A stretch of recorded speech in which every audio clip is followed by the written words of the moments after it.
Halo guys, selamat datang di channel Re Artu. Channel ini akan membahas seputar film dan kisah nyata.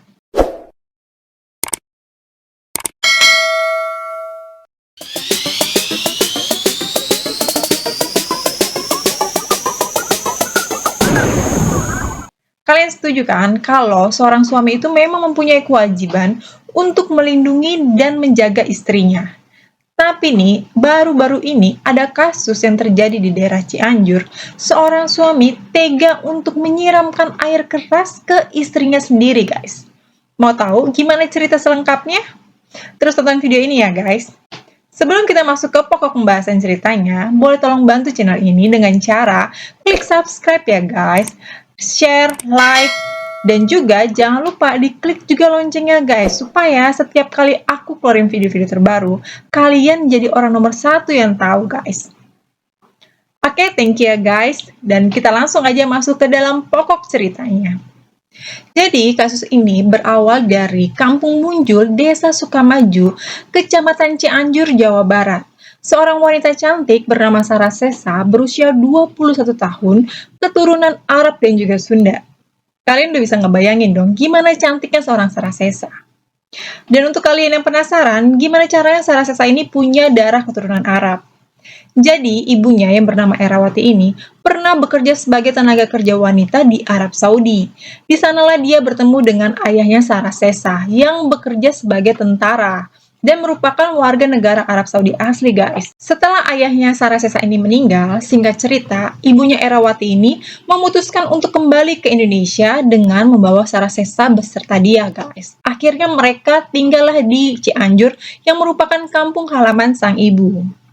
Setelah memutuskan untuk kembali dan tinggal di Cianjur, Indonesia, akhirnya Ibu Sarah Sesa ini memutuskan untuk menikah kembali dengan seorang pria yang bernama Saman berusia 60 tahun. Dan sekarang ibunya Sarah Sesa ini berumur sekitar 48 tahun, guys. Hubungan Sarah Sesa dengan ibunya sangat baik dan juga dengan keluarga dari ayah tirinya juga sangat baik, guys. Dan karena ibunya Sarah Sesa ini sudah menikah kembali, keluarga dari ayahnya yang ada di Arab Saudi juga sempat meminta untuk Sarah Sesa ini kembali tinggal di Arab Saudi dengan mereka. Tapi karena Sarah Sesa juga nyaman tinggal bersama ibunya, dia memutuskan untuk tetap tinggal di Indonesia saja bersama ibunya, guys. Sampai tiba suatu hari, ibunya Sarah Sesa ini mendapat tamu teman dari Arab Saudi, guys, berkunjung ke rumah mereka. Dengan tamunya ini membawa juga seorang teman yang bernama Abdul Latif, yang berusia 29 tahun. Dari situlah pertama kalinya Abdul Latif bertemu dengan Sarah Sesa. Dan ternyata Abdul Latif jatuh cinta pada pandangan yang pertama kepada Sarah Sesa, guys. Nggak menunggu waktu lama, setelah itu Abdul Latif mulai mengajukan lamaran kepada Sarah Sesa. Tapi memang karena basicnya Sarah Sesa ini nggak menyukai Abdul Latif, otomatis lamarannya Abdul Latif ini ditolak sama Sarah Sesa, guys. Dan ternyata Abdul Latif ini sudah sebanyak 3 kali melamar dan 3-tiganya ditolak juga sama Sarah Sesa, guys. Nggak hilang akal, Abdul Latif ini berusaha untuk mengambil hati Sarah Sesa dengan cara membelikan Sarah Sesa sebuah motor baru, guys. Dan benar saja, setelah Sarah Sesa diberikan motor baru, Sarah Sesa mulai membuka hatinya untuk Abdul Latif. Tentu aja nih, kesempatan ini tidak disia-siakan sama Abdul Latif. Dan Abdul Latif langsung mengajukan lamaran untuk yang keempat kalinya ke Sarah Sesa, guys. Dan karena Abdul Latif sudah sering bolak-balik datang ke rumahnya Sarah Sesa juga merasa tidak enak dengan warga sekitarnya. Akhirnya dia memutuskan untuk menerima lamaran Abdul Latif yang keempat kalinya ini, guys. Pada tanggal 7 Oktober 2021, akhirnya Abdul Latif ini menikahi Sarah Sesa secara siri dengan mas kawin sebesar 150 juta rupiah.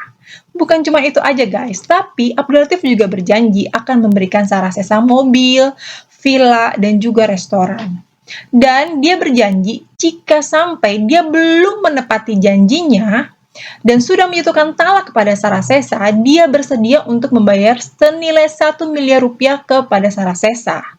Dan perjanjian ini ditulis tangan sendiri oleh Abdul Latif, guys. Jadi memang ada bukti tulisan tangannya Abdul Latif berjanji untuk memberikan semuanya itu kepada Sarasesa, guys.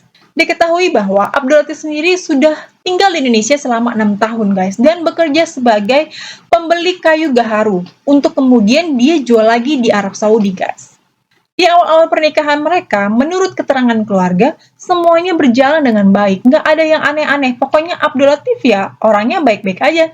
Juga bersikap baik ke keluarganya Sarasesa. Tapi lama-kelamaan, karena memang Abdul Latif ini sepertinya sangat mencintai Sarasesa, sehingga timbullah sikap yang posesif sekali. Sampai-sampai nih Sarasesa sendiri dikabarkan tidak diperbolehkan untuk mengantarkan ibunya ke pasar, guys. Jangankan ke pasar, cuma pergi ke warung yang jaraknya paling cuma beberapa meter di depan rumahnya aja, sama sekali nggak diizinin sama Abdul Latif. Jadi maunya Abdul Latif ini Sarasesa diem aja di dalam rumah. Tapi kan gimana ya guys, orang pasti bosan lah kalau terus-terusan ada di dalam rumah. Menurut keterangan warga sekitar, Abdul Latif ini tidak pandai untuk mengendarai sepeda motor. Jadi selama ini guys, setelah mereka menikah, yang mengendarai sepeda motor itu kalau misalkan pergi-pergi ya Sarasesa, bukan Abdul Latif guys. Bayangin kan?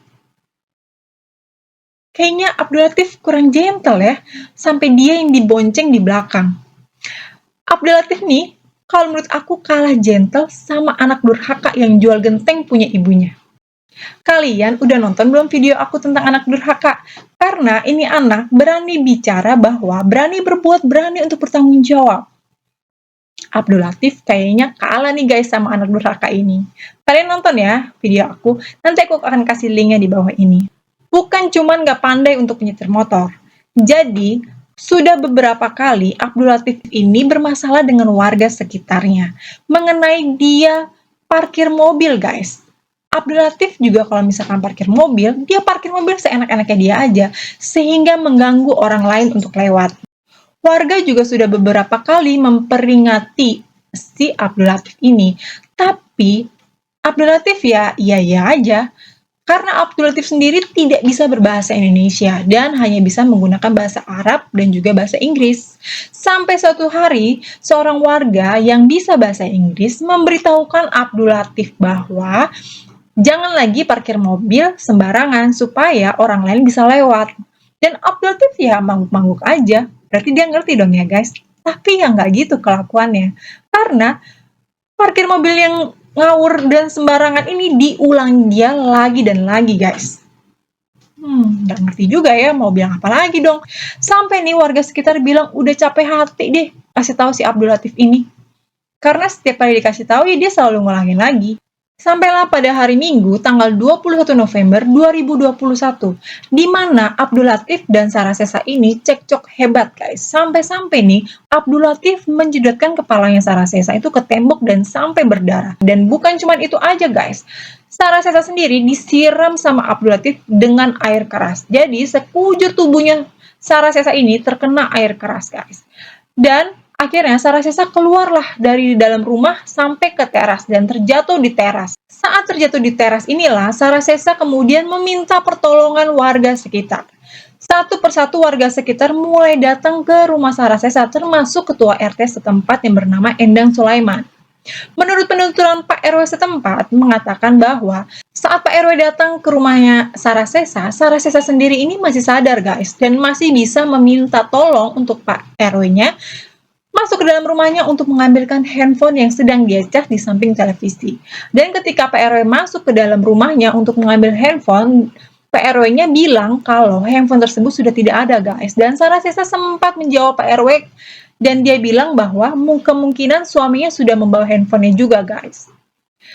Dari situ kemudian Pak RW langsung menghubungi aparat desa dan juga kepolisian guys. Pak RW langsung meminta ambulans untuk membawa Sarasesa dan menghubungi kepolisian untuk cepat-cepat menangkap si Abdul Latif. Karena nih Abdul Latif ternyata sudah kabur menggunakan sepeda motor. Menurut penuturan warga sekitar, saat Abdul Latif mengendarai sepeda motor, karena memang kan Abdul Latif nggak bisa mengendarai sepeda motor selama ini, jadi dia tuh kanan kiri nggak jelas dan hampir menabrak pohon juga guys. Karena dia nggak bisa mengendarai sepeda motor dan juga karena dia ketakutan diamuk warga setempat, guys. Setelah pihak kepolisian mendapat laporan dari Pak RW dan kemudian langsung melakukan pengejaran terhadap Abdul Latif yang diketahui langsung melarikan diri ke Jakarta untuk membeli tiket pesawat yang akan dia gunakan melarikan diri balik ke negara asalnya Arab Saudi. Polres Cianjur bekerjasama dengan Polres Bandara Soekarno-Hatta melakukan penangkapan terhadap Abdul Latif yang memang benar guys berada di bandara yang hendak membeli tiket pesawat menuju Arab Saudi. Abdul Latif sendiri diketahui ditangkap sekitar 7 jam setelah kejadian dia menyiram istrinya dengan air keras guys. Setelah Abdul Latif ditangkap oleh Polres Bandara Soekarno-Hatta, Abdul Latif kemudian dikirim kembali ke Polres Cianjur karena kan memang TKP-nya itu ada di Cianjur guys. Dan karena Abdul Latif ini merupakan warga negara Arab Saudi yang tidak bisa langsung diinterogasi tapi harus ada perwakilan dari Kedubes Arab Saudi untuk mendampingi Abdul Latif baru bisa dilakukan interogasi mengenai awal mula permasalahannya sampai terjadi penyiraman. Namun sayang sekali setelah Sarasesa dilarikan ke rumah sakit untuk mendapatkan pertolongan, tapi pada pukul 9 malam akhirnya Sarasesa menghembuskan nafas yang terakhir kali guys. Dan Sarasesa kembali berpulang kepada Tuhan Yang Maha Esa. Di hari yang sama juga Sarasesa kemudian dikuburkan oleh ayah tirinya di daerah Cianjur. Setelah adanya perjanjian yang ditulis sendiri sama Abdul Latif bahwa dia akan memberikan apa saja setelah Sarasesa mau menikah dengan dia, membuat Bupati Herman Suherman ini mengeluarkan statement bahwa pernikahan yang dilakukan Sarasesa ini pernikahan kontrak, guys. Tapi statementnya Bupati Herman Suherman ini dibantah oleh keluarganya Sarasesa sendiri, yaitu pamannya Sarasesa yang bernama Rizwan Maulana, guys. Menurut pamannya Sarasesa, pernikahan ini adalah pernikahan sah yang dilakukan secara agama dan bukan pernikahan kontrak. Karena memang di dalam perjanjian yang ditulis sama Abdul Latif tidak diterangkan jangka waktu pernikahannya mereka guys, tapi hanya menerangkan apa saja benefit yang akan didapat oleh Sarasesa jika mau menikah dengan Abdul Latif. Kalau menurut kalian ini termasuk pernikahan kontrak atau bukan guys? Boleh tulis komen di bawah ini ya guys.